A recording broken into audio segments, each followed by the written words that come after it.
আসসালামু আলাইকুম। শুরু করছি আমি পদ্মজা উপন্যাস। লিখেছেন এলমা বেহরোজ। ফাহিমা ক্লান্ত হয়ে ধপ করে ফ্লোরে বসে পড়ল। হাতে থেকে লাঠিটা পড়ে গিয়ে মৃদু আওয়াজ তোলে। তার শরীর ঘেমে একাকার। কপালের বিন্দু বিন্দু ঘাম হাতের তালু দিয়ে মুছে বার কয়েক জোরে জোরে নিঃশ্বাস ফেলল। এরপর চোখ তুলে সামনে তাকালো। রিমান্ডে কোনো পুরুষই টিকতে পারে না। সেখানে একটি মেয়ে আজ 4 দিন ধরে রিমান্ডে। তার সামনে চেয়ারে বাঁধা অবস্থায় ঝিমুচ্ছে। 4 দিনে একবারও মুখ দিয়ে টু শব্দটি করল না। শারীরিক মানসিক কত নির্যাতন করা হয়েছে, তবুও ব্যথায় আর্তনাদ অবধি করেনি। মনে হচ্ছে একটা পাথরকে পেটানো হচ্ছে, যে পাথরের রক্ত ঝরে কিন্তু জবান খোলে না। তখন সেখানে আগমন ঘটে ইন্সপেক্টর তুষারের। তুষারকে দেখে ফাহিমা কাতর স্বরে বলল, সম্ভব না, আর কিছুতেই কথা বলছে না। তুষার অভিজ্ঞ চোখে মেয়েটাকে 2-1 সেকেন্ড দেখল, তারপর গম্ভীর কণ্ঠে ফাহিমাকে বলল, আপনি যান। ফাহিমা এলোমেলো পা ফেলে চলে যায়। তুষার একটা চেয়ার নিয়ে মেয়েটার সামনে বসলো। বেশ কিছুক্ষণ চুপ থেকে বলল, আপনার সাথে আজ আমার প্রথম দেখা। মেয়েটি কিছুই বলল না, তাকালোও না। তুষার মেয়েটির দিকে সূক্ষ্ম দৃষ্টি মিলে তাকালো, বলল, মা বাবাকে মনে পড়ে? মেয়েটি চোখ তুলে তাকায়, ঘোলাটে চোখ, কাটা ঠোঁট থেকে রক্ত ঝরছে, চোখের চারপাশ কালো কালো, চোখ দুটো লাল। মুখের এমন রং রিমান্ডে আসা সব আসামিরই হয়। তুষার মুখের প্রকাশভঙ্গি আগের অবস্থানে রেখেই আবারও প্রশ্ন করলেন, মা বাবাকে মনে পড়ে? মেয়েটি মাথা নাড়ায়, মনে পড়ে তার। তুষার একটু ঝুঁকে মেয়েটি অসহায় দৃষ্টি মেলে তাকায়। তুষার মেয়েটির হাতের বাঁধন খুলে দিয়ে নির্বিকার ভঙ্গিতে প্রশ্ন ছুড়ল, নাম কি? যদিও তুষার মেয়েটির নাম সহ পুরো ডিটেলসই জানে, তবুও জিজ্ঞেস করলো। তার মনে হচ্ছে মেয়েটি কথা বলবে। সত্যিই তাই হলো। মেয়েটি ভারাক্রান্ত কণ্ঠে নিজের নাম উচ্চারণ করলো, পদ্ম, আমি পদ্মজা। পদ্মজা হেলে পড়ে তুষারের উপর। তুষার দ্রুত ধরে ফেলল। উঁচু কণ্ঠে ফাহিমাকে ডাকলো, মিস ফাহিমা, দ্রুত এদিকে আসুন। ফাহিমা সহ আরও 2 জন দ্রুত পায়ে ছুটে আসে। 1989 সাল। সকাল সকাল রশিদ ঘটকের আগমনে হেমলতা ভীষণ বিরক্ত হলো। তিনি বারবার পই পই করে বলেছেন, পদ্মর বিয়ে আমি এখনই দিব না, পদ্মকে অনেক পড়াবো। তবুও রশিদ উদ্দিন প্রতি সপ্তাহে সপ্তাহে একের পর এক পাত্রের খোঁজ নিয়ে আসবেন। মেয়ের বয়স আর কতই হলো, মাত্র 16। শামসুল আলমের মেয়ের বিয়ে হয়েছে 24 বছর বয়সে। পদ্মর বিয়েও তখনই হবে, পদ্মর ইচ্ছে মতো। হেমলতা রশিদকে দেখেও না দেখার ভান ধরলেন। রশিদ একদোলা থুতু ফেললেন উঠানে। তারপর হেমলতার উদ্দেশ্যে বললেন, বুঝছো পদ্মর মা, এবার যে পাত্র আনছি এক্কেরে খাঁটি হীরা। হেমলতা বিরক্ত ভরা কণ্ঠে জবাব দিলেন, আমি আমার মেয়ের জন্য পাত্র চাইনি, তবুও বারবার কেন আসেন আপনি? রশিদ বলল, যুবতী মাইয়া ঘরে রাহুন ভালো না। হেমলতা বলল, মেয়েটা তো আমার, আমাকেই বুঝতে দেন না। হেমলতার কণ্ঠে বিরক্তি ঝরে পড়ছে। রশিদ অনেক চেষ্টা করেও সুবিধা করতে পারল না। ব্যর্থ থমথমে মুখ নিয়ে সড়কে পা রাখেন। প্রতিদিনই কোনো না কোনো পাত্রপক্ষ এসে হাতে টাকা গুজে দিয়ে বলবে, মোর্শেদের বড় সেরিডারে চাই। রশিদ নিজে নিজে বিড়বিড় করে আওড়ান, গ্রামে কি আর সেরি নাই? একটা সেরি রেখান সবার চোখে পড়তে হইব। চাইলেই কি সব পাউন চাই? পুরোনা স্কুলের জামা পরে পদ্মজাকে ডাকলো, আপা, এই আপা, স্কুলে যাবি না? পদ্মজা পিটপিট করে চোখ খুলে কোনো মতে বলল, না। পরপরেই চোখ বুজে ঘুমে তলিয়ে গেল। পূর্ণা নিরাশ হয়ে মায়ের রুমে আসে আর বলে, আম্মা, আপা কি স্কুলে যাইব না? হেমলতা বিছানা ঝাড়া রেখে পূর্ণার দিকে কড়া চোখে তাকান। রাগী স্বরে বললেন, যাইব কি, যাবে বলবি। পূর্ণা মাথা নত করে ফেলেন। হেমলতা করা আদেশ, মেয়েদের পড়াশোনা করাচ্ছি। অশুদ্ধ ভাষায় কথা বলার জন্য নয়, শুদ্ধ ভাষায় কথা বলতে হবে। পূর্ণাকে মাথা নত করতে দেখে হেমলতা তৃপ্তি পান। তার মেয়েগুলো মান্যতা চিনে খুবই অনুগত। তিনি বিছানা ঝাড়তে ঝাড়তে বললেন, পদ্মর শরীর ভালো না, সারা রাত পেটে ব্যথায় কেঁদেছে, থাকুক, ঘুমাক। পূর্ণার কিশোরী মন বুঝে যায় পদ্মজা কিসের ব্যথায় কাঁদছিল। সে রাতে নানাবাড়ি ছিল বলে জানতো না, ভোরেই চলে এসেছে।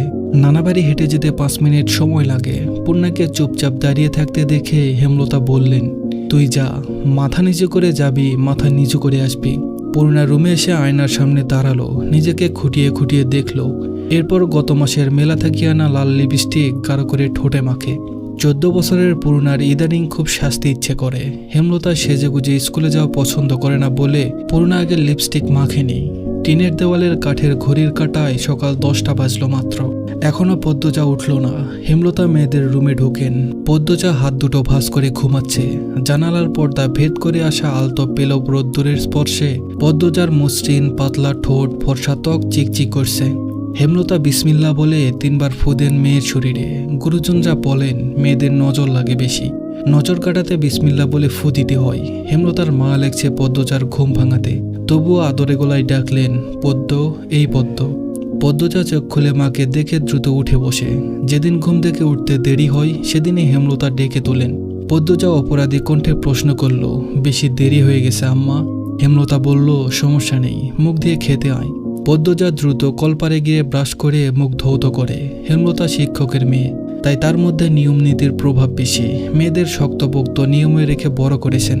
পদ্মজা রান্নাঘরে ঢুকে দেখল প্লেটে খাবার সাজানো। সে মৃদু হেসে প্লেট নিয়ে টেবিলে গিয়ে বসলো। তখন হেমলতা আসেন। পদ্ম দ্রুত ওড়না দিয়ে মাথা ঢাকে। হেমলতার দেওয়া আরেকটা নিয়ম, খাওয়ার সময় মাথা ঢেকে খেতে হবে। পদ্মজা নিশ্চুপ থেকে শান্ত ভঙ্গিতে খেতে থাকেন। হেমলতা মেয়েকে সহজ কণ্ঠে বললেন, তাড়াহুড়ো করছিস কেন? মুখ ধুতে গিয়ে চুল ভিজে এসেছিস, খেয়ে রোদে বসে চুলটা শুকিয়ে নিবি। পদ্মজা বলল, আচ্ছা আম্মা। আম্মা, পূর্ণা প্রেমা আসেনি? হেমলতা বলল, পূর্ণা আসছে, স্কুলে গেছে, প্রেমা দুপুরে আসবে। পদ্মজা বলল, আম্মা, আব্বা কবে আসবেন? পদ্মজার প্রশ্নে হেমলতা দাঁড়িয়ে পড়লেন। শুকনো গলায় জবাব দেন, জানি না, খাওয়ার সময় কথা বলতে নেই। হেমলতা চলে যেতেই পদ্মজার চোখ থেকে টুপ করে এক ফোঁটা জল পড়ে প্লেটে। পদ্মজা দ্রুত হাতের উল্টো পাশ দিয়ে চোখের জল মোছে। পদ্মজার জীবনে জন্মদাতা আছে ঠিকই, কিন্তু জন্মদাতার আদর নেই।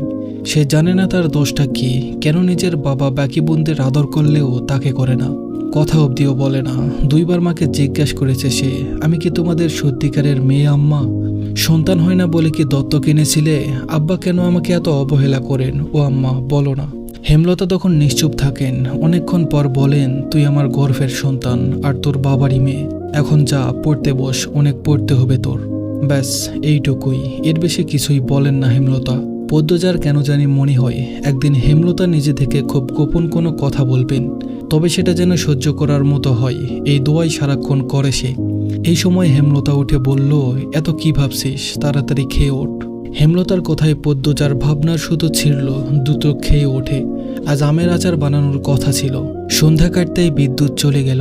কয়েক মাস হলো গ্রামে বিদ্যুৎ এসেছে। ৮ গ্রাম মিলিয়ে অলন্দপুর, তাদের গ্রামের নাম আটপাড়া। প্রতিদিন নিয়ম করে সন্ধ্যারাত থেকে 3 ঘন্টা গ্রাম অন্ধকারে তলিয়ে থাকে। আর সারাদিন তো বিদ্যুতের নামগন্ধও থাকে না। বিদ্যুৎ দিয়ে লাভটা কি হলো? পদ্মজা, পূর্ণা, প্রেমা 3 বোন একসাথে পড়তে বসেছিল। বাড়ি অন্ধকার হতেই 9 বছরের প্রেমা খামচে ধরে পদ্মজার ওড়না। পদ্মজা মৃদু স্বরে ডাকলো, আম্মা। হেমলতা বলল, আয়, টর্চ নিয়ে যা। হেমলতার আহ্বানে পদ্মজা উঠে দাঁড়ালো। হেমা অন্ধকারে খুব ভয় পায়। পদ্মজার ওড়নার ছেড়ে পূর্ণার হাত চেপে ধরে। টর্চ নিয়ে রুমে ঢোকার মুহূর্তেই পদ্মজা গেট খোলার আওয়াজ পেল। উকি দিয়ে হানিফকে দেখে সে দ্রুত রুমে ঢুকে পড়ল। হানিফ পদ্মজার সৎ মামা। হানিফ বলল, বুবু, বাড়ি অন্ধকার কেন? বাতি টাতি জ্বালাও। হানিফের কথা শুনে হেমলতা বলল, হানিফ আসছিস? হানিফ সবকটি দাঁত বের করে হাসলো, বলল, হ আমি। হানিফ বারান্দা পেরিয়ে বড় ঘরে ঢুকে বলল, তোমার ছেড়িগুলান কইতে? হেমলতা বলল, আছেই রুমে, পড়ছে। হানিফ বলল, এই অন্ধকারেও পড়ে? হেমলতা কিছু বললেন না। হানিফ এই বাড়িতে আসলে কেন জানি খুব অস্বস্তি হয় অকারণে। হেমলতা বলল, ওদের খাওয়ার সময় হয়েছে, তুইও খেয়ে নে। হানিফ বলল, এইখানেই খামো না তোমার সরাইখানাতে যাইতে হইব? কথাটাই রসিকতা ছিল। গ্রামে থেকেও হেমলতা খাওয়ার জন্য আলাদা রুম নির্বাচন করেছেন। সেটা হানিফের কাছে রসিকতাই বটে। হেমলতা প্রশ্নের জবাব সোজাসাপটা না দিয়ে বললেন, খেতে চাইলে খেতে আয়। পদ্মজা কিছুতেই খেতে আসলো না। কেমন জড়সড় হয়ে আছে, মনে হচ্ছে হানিফকে ভয় পাচ্ছে বা অবহেলা করছে। হানিফ 6 বছর সৌদিতে ছিল, 3 মাস হলো দেশে ফিরেছে। 3 মাসে যতবার হানিফ এই বাড়িতে পা রেখেছে ততবারই পদ্মজা অজুহাত দিয়ে দূরে দূরে থেকেছে। হেমলতার বিচক্ষণ মস্তিষ্ক মুহূর্তেই ভেবে নিল অনেক কিছু, তাই জোর করল না। আজই এই লুকোচুরির ফয়সালা হবে। হানিফ পদ্মজাকে দেখার জন্য অনেক ছলচাতুরি করল, কিছুতেই সুযোগ পেল না। বিদ্যুৎ আসার ঘণ্টাখানেক পর হানিফ চলে যায়। পূর্ণা প্রেমা রুমে ঢুকতেই পদ্মজা ঝাঁপিয়ে পড়ে। রুদ্ধশ্বাস কণ্ঠে বলে, কতবার না করেছি লোকটার পাশে বেশিক্ষণ না থাকতে, তোরা কেন শুনিস না আমার কথা? পূর্ণ ও প্রেমা বিস্ময়ে হতবিলম্ব। পদ্মজা কখনো তাদের এমন নিষেধ দেয়নি, তাহলে এখন কেন এমন বলছে? হেমলতা রুমে ঢুকতেই পদ্মজা চুপসে গেল। হেমলতা বলল, পদ্ম, আমার রুমে আয়। মায়ের এমন কঠিন কণ্ঠ শুনে পদ্মজার কলিজা শুকিয়ে আসে। হেমলতা নিজের ঘরে চলে যান। হেমলতা মেয়ের দিকে তীক্ষ্ণ দৃষ্টিতে তাকিয়ে আছেন। পদ্মজা নতজানু হয়ে কাঁপছে। সুন্দরীরা ভীতু আর বোকা হয়, তার দৃষ্টান্ত প্রমাণ পদ্মজা। হেমলতার খুব মায়া হয় পদ্মজার সাথে উঁচু কণ্ঠে কথা বলতে। পদ্মজা রূপসী বলেই হয়তো গোপনে আবেগ লুকিয়ে তিনি বজ্রকণ্ঠে প্রশ্ন করলেন, কি লুকাচ্ছিস? হানিফের সামনে কেন যেতে চাস না? সে কি করেছে? পদ্মজা কাঁপতে থাকে। হেমলতা সেকেন্ড কয়েক সময় নিয়ে নিজেকে সামলান, কণ্ঠ নরম করে বললেন, হানিফ থরিবাস লোক, সৎ ভাই বলে বলছি না, আমি জানি তার ব্যাপারে যে কোনো কথা আমার বিশ্বাস হবে। তুই বল, কি লুকাচ্ছিস? মায়ের আদরে কণ্ঠে পদ্মজা আচমকা বাঁধ ভাঙা নদীর মতো হু হু করে কেঁদে উঠল। বাড়িটি মোড়ল বাড়ি নামে পরিচিত। পদ্মজার দাদার নাম ছিল মিয়াফর মোড়ল। তিনি গ্রামের একজন সম্মানিত লোক ছিলেন। 6 কাঠা জমির উপর টিনের বিশাল বড় বাড়ি বানিয়েছিলেন 4 ছেলের জন্য। 2 ছেলে 16 বছর আগে 1971 সালের যুদ্ধে নিহত হয়েছেন। 2 জন টকবগে যুবক ছিল, আর একজন 8 বছর বয়সে কলেরা রোগে গত হলো। বাকি রইল মোর্শেদ মোড়ল। বর্তমানে এই বাড়ির মোর্শেদের অধীনে, যদিও তিনি থাকেন না সব সময়। পুরো বাড়ির চারপাশে জুড়ে গাছগাছালি, বাড়ির পিছনে নদী। রাত 9টা বাজলেই পরিবেশ নিশুতির রাতের রূপ ধারণ করে। রাতের এই নির্জন প্রান্তর ঝিঝি পোকার ডাকে ছেয়ে গেছে। ঝিঝি পোকার সাথে পদ্মজার ভাঙা কান্না মিলেমিশে ভৌতিক পরিবেশ সৃষ্টি করেছে। মনে হচ্ছে কোনো আত্মা তারই ইহজীবনে না পাওয়ার কোনো বস্তুর শোকে এমন মরা সুর ধরেছে। হেমলতা পদ্মজাকে টেনে পাশে বসান। পদ্মজা ডান হাতের উল্টো পাশ দিয়ে চোখের জল মুছে হেমলতাকে বলল, মামা, সৌদিতে যাওয়ার আগের দিন আমাদের সবার দাওয়াত ছিল না নানা বাড়িতে? খালামণি ভাই বোনেরা এসেছিল। সেদিন ঢাকা থেকে যাত্রার লোক এসেছিল স্কুলে, মনে আছে আম্মা? উঠানে ধপ করে একটা আওয়াজ হয়। হেমলতা পদ্মজা কেঁপে উঠল। পূর্ণা প্রেমা দরজায় কান পেতে রেখেছিল মা বোনের কথা শুনতে। হুট করে কিছু পড়ে যাওয়ার আওয়াজ হওয়াতে দুজন ভয় পেয়ে যায়। দরজা ঠেলে হুমড়ি খেয়ে রুমে ঢুকে পড়ল। হেমলতার বড় মেয়ের সাথে গোপন বৈঠক ভেঙে দ্রুত পায়ে বারান্দায় এসে দাঁড়ান। উঠানে বিদ্যুৎ নেই, হ্যারিকেন জ্বালানো। পিছনে 3 মেয়ে এসে দাঁড়িয়েছে। একজন মায়ের 3 মেয়ে নিয়ে একে এত বড় বাড়িতে বাস করাও যুদ্ধ বটে। হেমলতা গলা উঁচিয়ে প্রশ্ন করলেন, কে ওখানে? উত্তর আসলো, আমি। চিরপরিচিত এই কণ্ঠ চিনতে হেমলতার বিড়ম্বনা হলো না। তিনি ব্যস্ত পায়ে উঠানে নেমে আসেন। গেটের পাশে মোর্শেদ মোড়ল পড়ে আছেন, গায়ে চাদর। হাপড়ের মতো বুক উঠানামা করছে তার, যেন দম ফুরিয়ে যাচ্ছে। হেমলতা 2 হাতে মোর্শেদকে আঁকড়ে ধরলেন। পদ্মজা পূর্ণা দৌড়ে আসে। মোর্শেদের এমফাইসিমা রোগ আছে। এ রোগে অল্প চলাফেরাতেই শ্বাসকষ্টের উপক্রম হয় এবং দম ফুরিয়ে যায়। শ্বাস নেবার সময় গলার শিরা ভরে যায়। 3 মা মেয়ে মোর্শেদকে ধরে রুমে নিয়ে আসে। মোর্শেদ এভাবে হুটহাট করে বাড়ি ফিরে, কখনো কাকডাকা ভোরে, কখনো নিশুতি রাতে, বা কখনো কাঠফাটা রোদে। মোর্শেদ মোড়লের এমফাইসিমা রোগটা ধরা পড়ে 7 বছর আগে। মোর্শেদের অ্যাজমা ছিল আর ধূমপানে খুব আসক্ত ছিলেন, ফলে ফুসফুসের এই রোগটা খুব দ্রুত আক্রমণ করে বসে। মোর্শেদ খানিকটা সুস্থ হয়ে রাত 1টার দিকে ঘুমালেন। পূর্ণা প্রেমা রুমে গিয়ে শুয়ে পড়েছে। পদ্মজা বারান্দার রুমে ঝিম মেরে বসে আছেন। জানালার বাইরে চোখের দৃষ্টি, জ্যোৎস্না গলে গলে পড়ছে। কি সুন্দর দৃশ্য। পদ্মজার মন বলছে, মা আসবে তার খোঁজে, পুরোটা ঘটনা শুনতে আসবেই।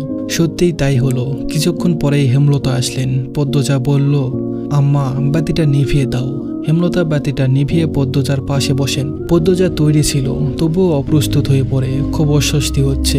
সে গোপনে দীর্ঘশ্বাস ছাড়ল। পদ্মজা তখন 4র্থ শ্রেণীর ছাত্রী, বয়স 10 ছিল।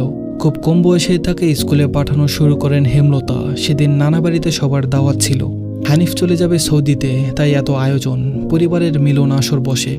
স্কুল মাঠেও সেদিন নাচ গানের অনুষ্ঠান হয়। বাড়ির সবাই সেখানে চলে যায়। বাড়িতে থাকে শুধু পদ্মজা, পদ্মজার বৃদ্ধ নানা আর হানিফ। পদ্মজা ঘুমেছিল, তাই বাকিদের সাথে যেতে পারেনি। যখন ঘুম ভাঙে, আবিষ্কার করলো বাড়িতে কেউ নেই। মোর্শেদ হঠাৎ করে অসুস্থ হওয়াতে হেমলতা বাপের বাড়িতে উপস্থিত ছিল না। পদ্মজা বাড়িতে থেকে বের হওয়ার উপক্রম হতেই কানে আসে হানিফের ডাক। পদ্মজা মিষ্টি করে হেসে মাথা নাড়ালো। হানিফের লুলুপ দৃষ্টি তখন পদ্মজার সারা শরীর ঘুরে বেড়াচ্ছে। এইটুকু মেয়ের ফর্সা চামড়া বিকৃত মস্তিষ্কের হানিফকে যেন বড্ড টানে। হানিফ বলল, আয় তো, আমার ঘরে আয়। সহজ সরল শিশুসুলভ পদ্মজা মামার ডাকে সাড়া দিল। সে শুনেছে মামা ভাগ্নে যেখানে, আপদ নেই সেখানে। অথচ সেদিন সে মামাকে ঘোর বিপদ হিসেবে জানল। পদ্মজা রুমে ঢুকতেই হানিফ দরজা লাগিয়ে দিল। পদ্মজার মন কেমন করে উঠল। হানিফের অদ্ভুত চাহনি আর দরজা লাগানো দেখে হানিফ কুৎসিত অঙ্গভঙ্গি প্রদর্শন করতে থাকে।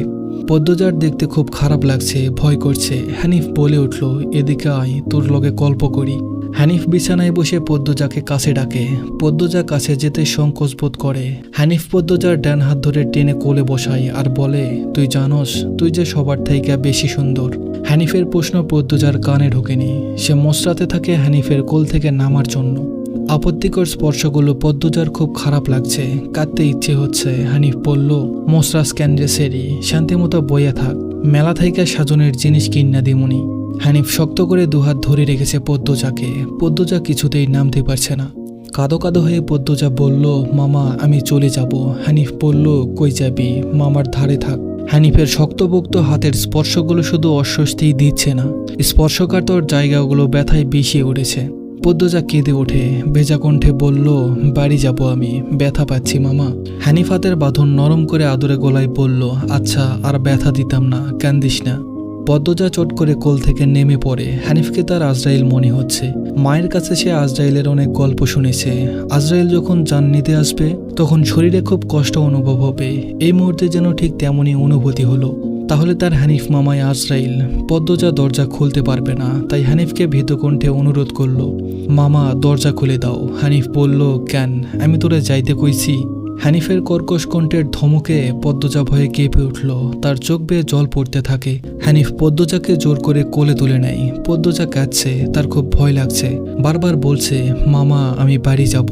হানিফের তাতে বিন্দুমাত্র ভুরুক্ষেপ নেই। বাড়িতে কেউ নেই, বৃদ্ধ সৎ বাবা কানে শোনে না। পদ্মজা হানিফকে কিল খুশি দিতে থাকে, সেই সাথে জোরে জোরে কান্না শুরু করে। এভাবে কাঁদলে পাশের বাড়ি যে কেউ চলে আসবে। হানিফের রক্ত টকবক করছে উত্তেজনায়। সে দ্রুত ওড়না দিয়ে পদ্মজার মুখ হাত পা বেঁধে ফেলল।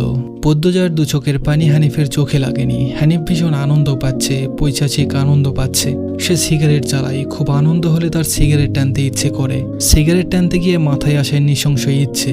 নাক মুখ দিয়ে ধোঁয়া উড়িয়ে সিগারেট দুই আঙ্গুলের মাঝে রেখে পদ্মজার বাম পায়ের তালুতে চাপ দিয়ে ধরে রাখে। পদ্মজা হাউমাউ করে কেঁদে উঠল। হেমলতা দুহাত শক্ত করে মেয়েকে বুকের সাথে জড়িয়ে ধরল। পদ্মজা কাঁদতে কাঁদতে বলল, আম্মা তখন আমার খুব কষ্ট হচ্ছিল, আমার দমটা বেরিয়ে যাচ্ছিল, মনে হচ্ছিল আমি তোমাকে খুব ডেকেছি আম্মা, তুমি আসনি। পদ্মজার কথাগুলো হেমলতার বুকে রক্তাক্ত করে দেয়। এজন্য 1971 সালের পাকিস্তানিদের নৃশংসতা। নিজের চোখে তিনি দেখেছেন পাকিস্তানিদের নিষ্ঠুরতা। হানিফার তার দেখা অত্যাচারী পাকিস্তানিদের মধ্যে কোনো তফাৎ নেই। হেমলতা নির্বাক বা ক্রুদ্ধ, শুধু অনুভব হচ্ছে। তার বুকে পড়ে আদরের পদ্মজা হাউমাউ করে কাঁদছে, সর্বাঙ্গ যেন কাঁপছে। হানিফকে ক্ষতবিক্ষত করে দিতে হাত নিষ্পিস করছে। সেদিন একটুর জন্য পদ্মজা ধর্ষণ হয়নি, বাড়িতে সবাই ফিরে এসেছিল। পদ্মজা পুরা স্থানের যন্ত্রণা সহ্য করতে না পেরে অচেতন হয়। বাকিটুকু আর পদ্মজাকে বলতে হয়নি, হেমলতা জানেন। পদ্মজার গা কাঁপিয়ে জ্বর আসে, 21 দিন বিছানায় ছিল। ততদিনে হানিফ দেশ ছেড়ে চলে যায়। পদ্মজা ভয়ে লজ্জায় ঘটনাটি কাউকে বলেনি। পায়ের পুরা দাগ দেখে যখন হেমলতা প্রশ্ন করেছিল পা এমনভাবে পুড়ল কি করে, পদ্মজা সহজভাবে জবাব দিয়েছিল, চুলোর কাছে গিয়েছিলাম, চুলার লাকড়ির আগায় পা লেগেছিল। কথাটা পদ্মজা সাজিয়েই রেখেছিল, সাথে অনেক যুক্তি, তাই মিথ্যে বলতে একটুও কাঁপেনি। পুরো ঘটনাটা পদ্মজার বুকে তাজা হয়ে আসে। এই 6 বছরে লুকিয়ে কতবার কেঁদেছে সে। সবসময় চুপ করে কোথাও বসে থাকতো। হেমলতা মেয়ের নিশ্চুপতা দেখে মাথা ঘামায়নি, কারণ পদ্মজা ছোট থেকেই চুপচাপ ছিল।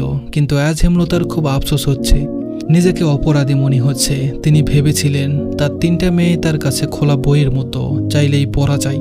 বিশেষ করে পদ্মজাকে বাড়ির পেছনের নদীর বুক দিয়ে তরতর করে বয়ে যাওয়া স্বচ্ছ টলটলে পানির মতো মনে হতো, যার জীবনে অস্বচ্ছ বলতে কিছুই নেই, সবই সাদামাটা সহজ সরল।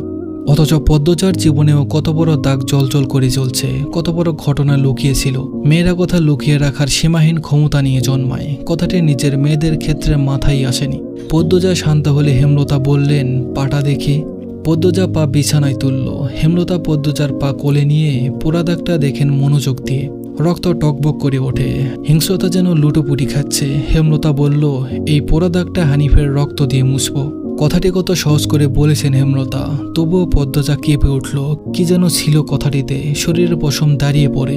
হেমলতা বারান্দার রুম ছেড়ে ঘরে ঢুকলেন। মিনিট কয়েক পর রামদা ছুরি হাতে নিয়ে উঠানে যান। উঠানে এক পাশে শক্ত পাথর আছে, ছুরিটা পাথরে ঘষতে থাকলেন সাবধানে।